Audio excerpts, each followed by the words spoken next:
भास्कर जाधव यांच्या निवृत्तीच्या वक्तव्यानंतर आता राजकारण तापलंय।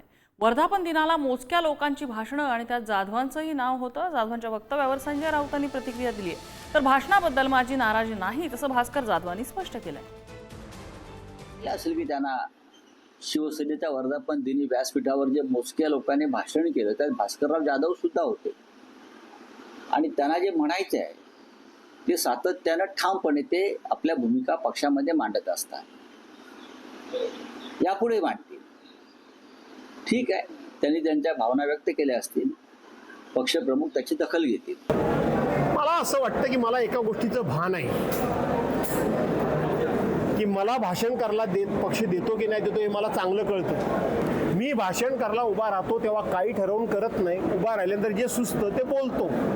त्यामुळं मला भाषण करायला दिलं नाही असा जो एक संदेश बाहेर जातोय त्याचा खुलासा व्हावा म्हणून मी सांगतोय की आदित्यजींपासून सगळे व्यासपीठावर असताना, सुभाषराव देसाई, दिवाकर रावतेंसारखे सिनियर नेते असताना मला पक्ष भाषण करायला देतो।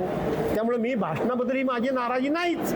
भास्कर जाधव हे लढवय्ये कार्यकर्ते आहेत, नेते आहेत। मला खात्री आहे की ते लढत राहतील आणि असं काही निवृत्ती स्वीकारणार नाही।